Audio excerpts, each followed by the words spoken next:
they got killed.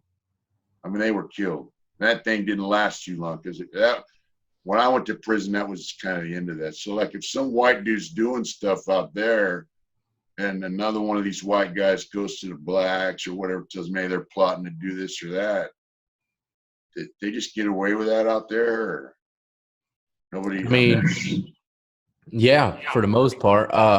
Let me just show you something really quick. In prison, tattoos mean something, right? Right. The majority of the time. Well, AB, from what I hear, they rock the clover, correct? Yeah, the shamrock. And look, you see this? You see the shamrock on my wrist right there? Yeah. Okay, I got that in prison. Okay, in this high level prison, and not one person asked me if I was AB. Not one white guy said, "Hey, you claiming that?" Not one. That just goes to show you that there ain't nothing in there. I didn't have not one person asking me if I was affiliated with the white organization behind that tattoo. Now, if I went to Cali, they'll end up probably cutting it off my damn wrist or something. Well, you'd have to cover that up. Yeah, cover it up or something like that, and so that just should show you right there that the white gang organization just wasn't even prevalent in that. Well, that's crazy. Yeah. Okay, so and I didn't even know what it meant when I got it, so don't think I'm trying to. Well, I'm Irish, so Yeah. So like when the prison out there, like once you're there, I mean, do they have like vocational programs? Do they have industry where you can go do a job, make some money? Yeah, they did, but this was the crazy part. They had this woodwork class where the people would make furniture for colleges, right?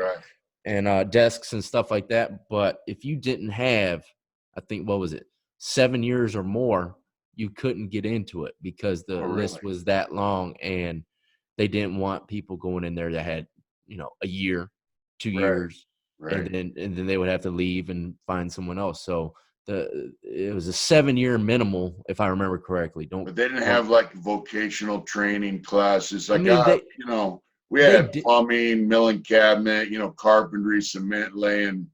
They had all kinds of vocational programs. Auto body. They don't have that they out had there. stuff like that, but it wasn't many. It was mainly, like I said, the whole furniture thing. But the thing is like if you were accepted into that job, it's like hitting the lotto out here in the streets. You know what I mean? I mean, it just ain't happening. An average guy like me, it just ain't happening. So I mean, how do they? I mean, prison's supposed to be about rehabilitation and getting out of prison and staying out. So they don't give these guys any vocational training when they're in there. No, I mean, my second time going to prison, I was in the lowest level prison I've ever been in. It was a level 2, and this place they had a reentry program. And that's about it. They would show you how to write checks and stuff like that and get you ready, computer classes. And it was mandatory. They would literally move you from one building to this specific building when your time got short enough. And, pre-release type thing. Yeah. And that's about the most I've ever seen when it came to extracurricular activities like that.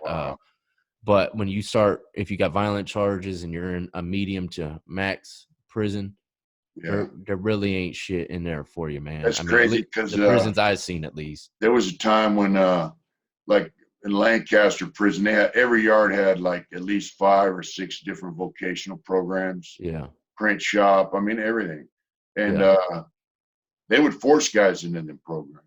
Yeah, you go to classification, and you have a captain, counselors, supervisor counselors, all that, and they tell you, what do you want to do? Yeah. And if you don't have something to tell them that you want to do, they're going to stick you in a program. They'll put you in a program. And this is for higher level prisons? Oh, yeah, it was level 4. Level 3s do that. If you didn't have a GED or a certain level of, they call it TABE testing, TABE, TABE testing, your education level. If your education level wasn't at a certain standard, like I think it was 7th grade or above, reading, writing, all that, they would stick you in education, mandatory. Yeah. And then once your level got to a certain point, you could go to a vocational program or you could go to industry. Yeah. They didn't do stuff like that out there, huh?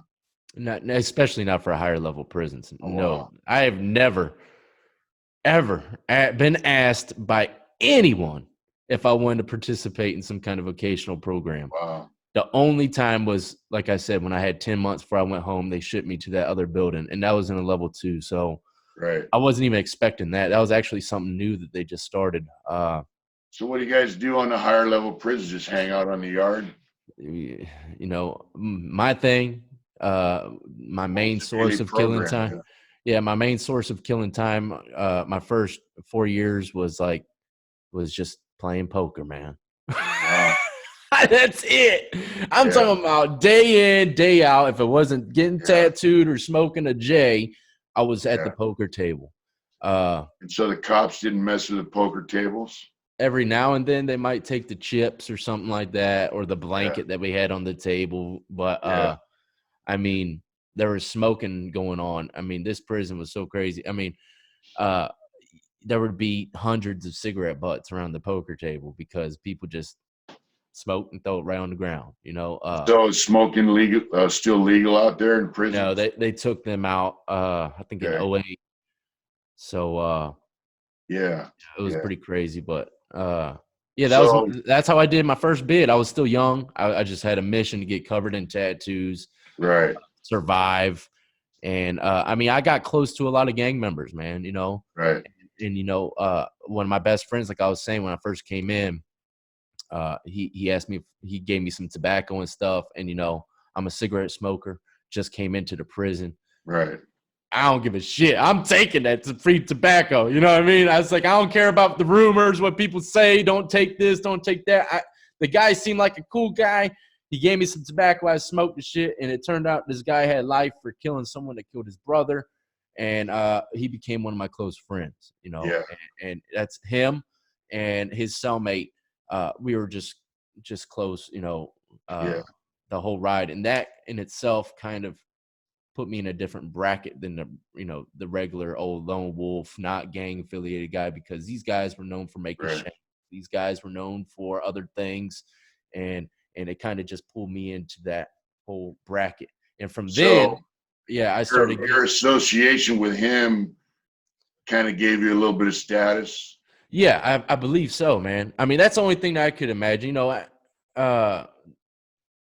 Because many of those guys in there, could have dusted me off, taken me from my canteen and anything, Right. but Right. at the same time, I did have shanks too, and I don't Yeah. know, when you have a weapon, you tend to just walk with a little bit more of a pep in your step. Like Yeah. I got a little bit of security here, just like if you Right. were to have a gun on the streets, you feel a little safer, and but yeah, when I chilled with them, it just opened up windows because a lot of gang members were coming up to them, and I Right. would talk, and I'm in the cell with them at the time, so he would introduce me all these people, and Right. then it just slowly evolved to where, hey, I could go talk to this gang member, that gang member, that gang member, Right. and that's what it was, and started tattooing. That's not the best idea to do in prison. A lot of people say they can make good money, but the shit's stressful, dangerous as hell. Uh, I started tattooing. Gang members wanted tattoos, and Right. all this shit. And I'm, what do when I got Yeah. moved to That another was, block, yeah, when I got moved to another block, I'm like, damn, man, what am I gonna say to this dude? He's the OG for whatever. He's the one yeah. calling all the shots for everybody. I got to do the tattoo, man. And then, but at the same time, I'm thinking to myself, by doing this tattoo and completing it, uh, it should help me quite a bit in this new block, Right. And it should raise my status a little more because I'm tattooing the guy who's running the shit. So So guys see he's got some fresh tattoos and you did it. Gives you a little bit of status too. I tattooed in prison I started tattooing when I was 12 years old, yeah, in youth authority, and I still tattoo to this day a little bit. It gives you a little status. I did some club it tattoos does. when I was in there, and people see that. But Yeah, and it opens up a lot of windows, but it also opens up a lot of bullshit. yeah, Because everybody wants tattoos, especially if you're good. Yeah. God, they're gonna be barking down on you every day, man. When am I next on the list, man? Come on, man. Right. And Right. and then it just turns into a dangerous situation. Yeah, it's a Because shit show because everybody it's on the yard wants tattoos. everybody, man. This is Yeah. how it And I was goes. kind of selective. And Yeah. yeah. Yeah, you tell one person no, they might get sensitive and stab you or something. Who knows? Yeah. So that's how it was. So my And second you got other tattoo guys that get kind of envious of you if you're doing a lot of better work. actually, the guys that were tattooing in there, they were just doing some awful shit. I mean, Yeah. they were doing Yeah. tattoos on people with dirty needles on purpose. Yeah. I've seen guys I've had a cellie that was a tattoo artist on my second bid. He would drop a deuce in the toilet, shove the Oh, needle directly in it, and then load it up the tattoo on the guy, man. that's sick, man. Yeah, and what am I gonna do? That's the question. A lot of people say, "Well, why didn't you do anything about it?"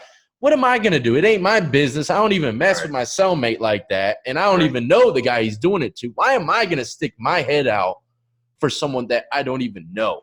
And then risk getting killed over it. So Crazy. it's a crazy situation in So you prison, said man. you tattooed on the guy who's the shot caller, right? Yeah, I guess you You could just call him like that. calling shots over his little gang or over the whole yard, or how was Over that whole block, because the gang was, it was had the numbers in there, and that was pretty much the only ones that were in there. He was Yeah. recruiting. They were doing a lot of recruiting. One guy that I hung out with all the time, I stopped hanging out with him because, see, it was very unstructured. This is how it was. It was very unstructured, but one guy every once in a while would come in and he structures the shit out of everybody, puts everybody Right. in militant mode, and that's what it is. And I had guys I hung out with every day that I just stopped hanging out with because they just weren't allowed to talk to me no more. Uh, Yeah. and they were forced to beat up people that they hung out with every day, ate food with, drank coffee with. But since this guy comes in and starts calling shots, he literally tells these guys to go beat up their own friends. Wow. So it was disgusting to see shit like that, man. And Yeah. Yeah. yeah. And one day, I thought they were gonna get me. I thought they Yeah. were plotting and planning to get me because I hung out with all these guys that they're knocking out one by one. Right. And then the guy, he had his little cup of coffee. He says, "Hey, man," I go over there. He's sitting down. Got Yeah. his legs crossed, his newspaper. He's got his coffee, his little beanie on. I'm like, okay, what is this guy gonna talk to me about, man? He's been sending out orders all freaking month. He asked me to tattoo him. And I was Okay. like, what am I going to say? Nah, man, I'm good. I'm only tattooing my friends right now. No, you ain't going to Yeah. say Yeah. that. I got a So waiting list. I tattooed him, man. I put him at the front of the list. He jumped up there, and it came out good, came out great. And he blessed me with a lot of money, man. He Yeah. blessed me with a lot of money. And shortly after that, I left and went home from that Yeah. block. But Yeah. yeah, that's just crazy ways that shit could hit the fan quick and how shit can change up just because one inmate came in. Right. It would change the whole So community in there. you did a term, then you got out and you went back. So there had to be a point because obviously you've been out for a while now. How long have you been out after your second term? I'm going out 5 years now. Going on 5. Either it is 5 or it's going on 5. All right. I'm pretty All sure right. it's 5. So you kind of decided you don't want to, prison's not the place to be, right? And so like, what happened? Like, everybody asked me that, and I'm just like, Yeah. there a wake up period there? Something happened and made you wake up? I mean, family or religion Well, or anything? when I got out, I got violated. It was for Right. dirty urns. Couldn't stop smoking weed. I was Right. still smoking weed in prison. I love weed, and I ain't gonna lie, I still love it to this day. I don't smoke it a Yeah. lot, but that love for Mary Jane is still embedded within me. So I got out of prison. I still smoked weed. Got a dirty urn. Got 6 months. Got out of jail again. Got a second one. I don't know. I can't remember exactly what that was for, but I got 6 months again for my second violation. I was blessed. Usually you Right. get more time than the first violation. So I was blessed. Got out after that 6 months. And shortly after that, I got a DUI got a bond, and then I got a drunk in public, or is either the other way around, got drunk in public first. But either way, that's what I went for. My third violation was drunk in public and DUI. Right. And they gave me prison time again. Right. And I'll never forget it, the changing factor in this one. I haven't never cried in lockup before, even when I was facing over 50 years. Right. I never cried. But when I got my picture of my newborn twins in the cell block in the jail before I went to prison, that was my changing factor, man. You know, that was a wake up call. Like, this shit's so stupid, man. I'm going to prison over a drunk in public and DUI. And I got those because I tried to quit smoking weed. Right. So I turned to alcohol, and I'll never drink, but I turned into an alcoholic really quick because weed, you got to have something to feel like to supplement for that weed. So right. In alcohol, ladies and gentlemen, I think that is the worst possible drug out there, you know, because it just messes your mind up, and you feel like you can do anything without any consequences, repercussions. I might not have a serious addicting level right off the bat, you know, like heroin or some other things, but it can kill you if you're addicted to it, withdrawals. And it just makes you feel like a badass, you know? Alcohol's the drug, you know? Yeah. So you sat in the county jail there and you had twins. And how much time did you do on that second term? 3 years, give or take a few. Right. That was in a lower level prison? Yeah, I went to I went to one of the most dangerous prisons I've seen was a receiving. Okay. It was called Powhatan. Man, people were just getting their ass beat every single day. I mean, the higher level prison I was in before, it was crazy. I mean, they were getting got, but you didn't really see it. You know what I mean? It was always in secret, and you would see him come in with the stretcher, or you'll see blood trails. You never really seen it. In Powhatan, in this receiving, it was a 3-tier, looked like, you know, 3 tiers, hundreds of cells, every level of offender you can think of. And you seen everything that happened. I mean, it was always happening in the stairwell or just right there in the open. So that's a reception center. Yeah, people were getting slaughtered. So I was like, thank God. And I got tons of crazy stories from that place because the only cell that could light cigarettes off of was my cell. And I walked into the cell, and the cellmate was lighting cigarettes for everyone in this whole 3-tier section.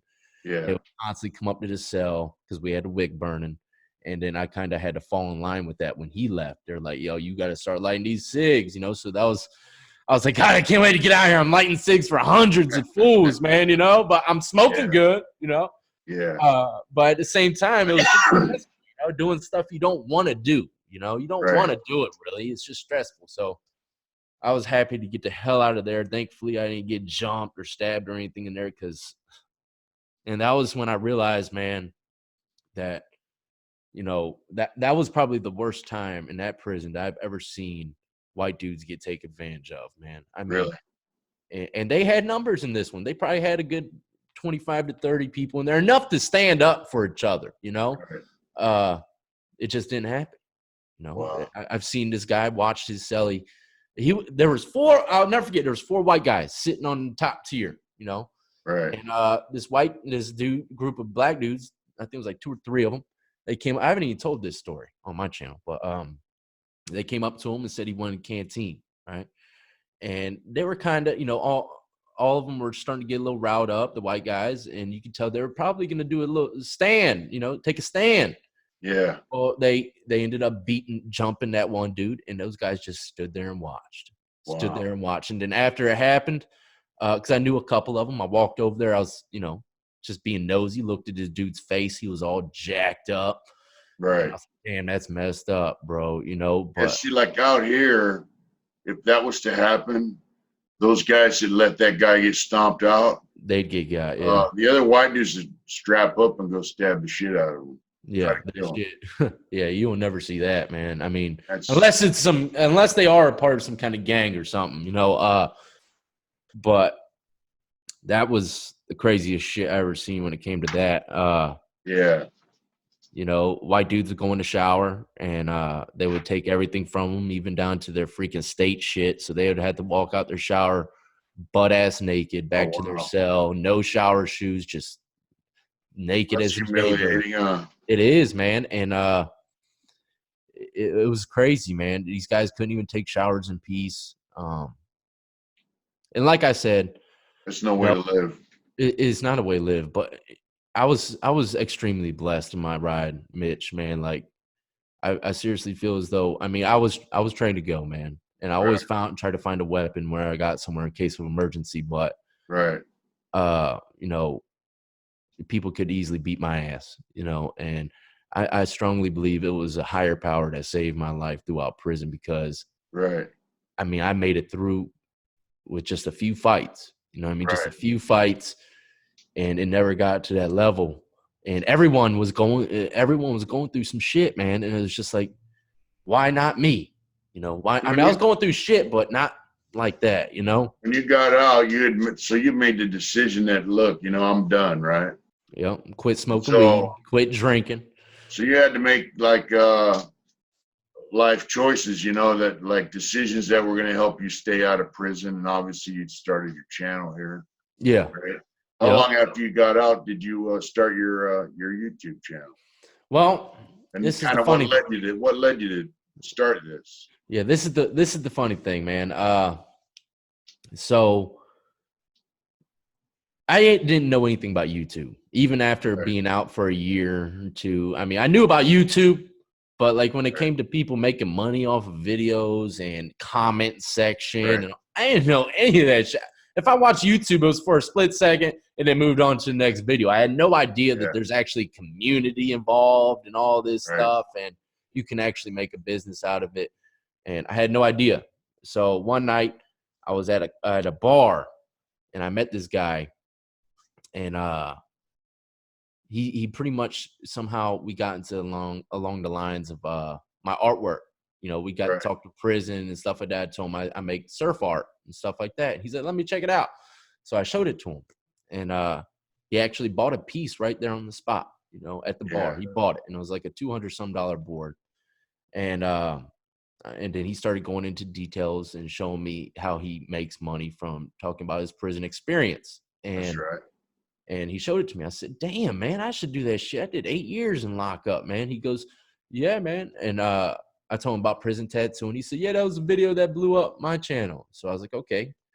And I was Yeah, a little off guard because I felt as though, you know, talking about prison's a little taboo. You don't really do it too much. yeah, It waited about 3 weeks, and then I said, "Screw it." I made it, you know, a tattoo machine video, and people loved it, blew up, and that's how my channel started. yeah. Uh, but you know, if it wasn't for that guy saying, "Hey, bro, you should try it," or showing me it, it would Right, never have happened. You know, it would right. never have happened, and I would just still be doing my artwork, working with my So how long father. have you had your YouTube channel? A little over 2 years, Right, a little over right, 2 years. And you know, I wasn't making no money for 9 months, not a dime. yeah, 9 months after starting my channel, not one single cent. Uh, I was just had a lot of free time on my hands, so I was just like, right, "Hey, I'll tell my story, and if right. it turns into something, it does." So eventually, it did. 1 month, I was, "Oh shit, I'm there! I made it! You know, I made it, Yeah, Mom! I told you I'd make it. Everybody telling me to stop doing this shit. I did it, yeah, and I followed through with it, and my wife couldn't believe it, and it just changed my life forever too. You know, and now, you know, I'm talking to the individual that tattooed spots going old Charles Manson. yeah. Well, you've had some good interviews, and it Yeah, kind of opened my eyes.